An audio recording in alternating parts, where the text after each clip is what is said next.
ফিরে এলাম বিরতির পর। আপনারা দেখছেন নিউজ ভ্যানগার্ড, সঙ্গে রয়েছে আমি শুভেন্দু। চোখ রাখবো এই মুহূর্তের গুরুত্বপূর্ণ সংবাদগুলির দিকে। আর কিছুক্ষণ পরেই শুরু হতে চলেছে ত্রিপুরার এবং বরোদার রঞ্জি ম্যাচ, এবং টসে জিতে ইতিমধ্যেই ফিল্ডিং করার সিদ্ধান্ত নিয়েছে ত্রিপুরা। মাঠ ভিজে থাকার কারণে দেরিতে শুরু হচ্ছে ত্রিপুরা বনাম বরোদার রঞ্জি ম্যাচ। কি রয়েছে বিস্তারিত আপডেট, বর্তমানে কোন জায়গায় দাঁড়িয়ে রয়েছে আমরা শুনবো। আমাদের সঙ্গে রয়েছেন আমাদের ক্রীড়া প্রতিনিধি বিপ্লব চন্দ্র। বিপ্লব দা, ঠিক কি জানা যাচ্ছে, বর্তমান আপডেট কি? দেখো শুভেন্দু, যে ত্রিপুরা এবং বরোদার মধ্যে রঞ্জির ম্যাচ গুরুত্বপূর্ণ লড়াই উভয় দলের কাছে, কারণ উভয় দলের এটা চতুর্থ ম্যাচ।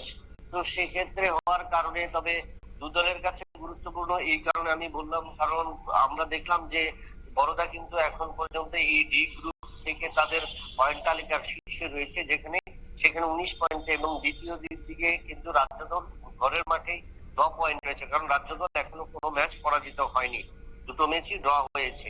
তো সেই জায়গায় দাঁড়িয়ে আজকের এই গুরুত্বপূর্ণ লড়াইটি কিন্তু দেখা গেল যে নির্ধারিত যে 8টা 45 মিনিটে ম্যাচ শুরু হওয়ার কথা, সেখানে প্রায় 1টা নাগাদ ম্যাচ শুরু হয়েছে, এবং শেষ দেখা গেল যে এখন পর্যন্ত যে স্কোর, সেখানে সফরকারী দল বরোদা কিন্তু তাদের প্রথম ইনিংসে 2 উইকেট হারিয়ে নিয়েছে।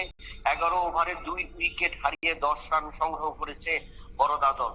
তো সেই ক্ষেত্রে টসে আজ জয়লাভ করেছে রাজ্য দল, এবং রাজ্য দল টসে জয়লাভ করে কিন্তু একদম উইকেট থেকে ফায়দা তুলবার জন্যই কিন্তু তারা প্রথমে ব্যাটিং করবার সিদ্ধান্ত নিয়েছে। কারণ প্রথম উইকেটে ঘরের মাঠ, প্রথম উইকেটে যদি উইকেটের বাউন্সটা উপলব্ধ করতে হয়, আয়ত্ত করতে হয়, সেই ক্ষেত্রে কিন্তু রাজ্য দলের পেস বোলারদের উপর কিন্তু নির্ভর করতে হবে। এবং সেই ক্ষেত্রে আমরা যেটা দেখলাম, এখন পর্যন্ত 11 ওভারে 10 রান দিয়ে বরোদা কিন্তু প্রথম 2 ওপেনারকে প্যাভিলিয়নে চলে গেছে, এবং সাজঘরে ফিরে যাওয়াতে কিন্তু বরোদার উপর একটা চাপ তৈরি হলো। এবং এই চাপ তৈরি করলো কে? এই চাপ তৈরি করলো রাজ্য দলের 2 পেস বোলার হরিশঙ্কর মুড়া সিং এবং অজয় সরকার। যদিও খুব নাপিতুলি বোলিং বলা যায়, যে ক্রিকেটের ভাষায় বলবো, কারণ অজয় সরকার এখন পর্যন্ত 5 ওভারে একটি মেডেন এবং 8 রান দিয়ে 2টি উইকেটই তুলে নিয়েছে, 2 ওপেনারকে প্যাভিলিয়নে ফিরিয়ে দিয়েছে। অন্যদিকে মণিশঙ্কর মুড়া সিং, যে নির্ভরযোগ্য অলরাউন্ডার, তার বোলিং পারফরমেন্স উইকেট পায়নি, তবুও কিন্তু 6টি ওভারের মধ্যে 4টি মেডেন, 2টি রান, কোনো উইকেট পায়নি। এই যে বোলিং অ্যানালাইসিস দেখি বোঝা যাচ্ছে যে দুই বোলার, যে আজকে যে রাজ্য দলের অধিনায়ক টসে জয়লাভ করে যে ফিল্ডিং করার সিদ্ধান্ত নিয়েছে, সেটা কিন্তু নেহাত ভাবে যায় যে একটা শুভকর বা সুখকর হতে পারে। কারণ যে শক্তিশালী দল রুনাল পান্ডিয়ার নেতৃত্বে এবার বরোদা এসেছে, সেখানে কিন্তু নির্ভরযোগ্য ব্যাটসম্যানরা কিন্তু আগের 3টি ম্যাচে কিন্তু দাপট দেখিয়েছে। সেই জায়গায় তাদের প্রত্যাশা ছিল বা প্রত্যাশা থাকবেই যে ওভারঅল তারা যেন বিপক্ষের উপর চাপ তৈরি করতে পারে। অপরদিকে ঘরের মাঠ থাকার কারণে কিন্তু রাজ্য দলের বোলাররাও কিন্তু বেশ আত্মবিশ্বাসী, এবং সেই জায়গায় তারা কিন্তু একটা বড় প্লাস পয়েন্ট বা বড় সুযোগ পেয়ে গেছে সেখানে, যে টসে জয়লাভ করেছে তারা, এবং টসে জয়লাভ করে এই সিদ্ধান্ত নিয়েছে ফিল্ডিং করবার। এবং বোলিং উইকেট এমবিবির বরাবর যে চরিত্র বা এমবিবি যে স্বভাব, উইকেটের 22 গজের যে স্বভাব যেটা রয়েছে, সেখানে কিন্তু বাউন্স যদি ফায়দা তুলতে পারে, সেক্ষেত্রে রাজ্য দলের বোলাররা সফল হয়ে থাকে। সেটা অতীত অভিজ্ঞতাই বলা হয়, এবং সেই অতীত অভিজ্ঞতায় রাজ্য দলের পেসারও সেটাই চেয়েছিল, এবং সেই জায়গায় কিন্তু আজ সফল হয়েছে। তবে এই ক্ষেত্রে রাজ্য দলের যদি বোলাররা সফল হতে পারে, এবং দ্বিতীয় বেলাতে যদি আরো বেশি বল বাউন্স হয় বা সেই ক্ষেত্রে টার্ন থাকে, তাহলে কিন্তু রাজ্য দলের পক্ষে চাপ তৈরি করা, বড়দার উপর চাপ তৈরি করা কিন্তু একটা সুযোগ থাকবে।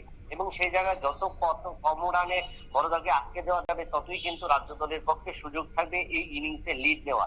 তবে সেই ক্ষেত্রে আবারও গতকালকে আমরা দেখেছিলাম গোটা ত্রিপুরাতেই কিন্তু বিক্ষিপ্ত এবং মাঝারি থেকে বৃষ্টি হয়েছে, এবং বৃষ্টি থাকার কারণে কিন্তু সেখানে উইকেট ভেজেনি বা 22 গজটা ভেজেনি। আউটফিল্ডের কিছু সমস্যা ছিল, এবং সেই আউটফিল্ডের সমস্যার কারণে প্রায় 3 ঘন্টা দেরিতে কিন্তু ম্যাচ শুরু হয়েছে। তবে এই ম্যাচ শুরু হওয়ার পরে উইকেটের টান টান সত্যি কিন্তু বোলাররা উপভোগ করতে পেরেছে।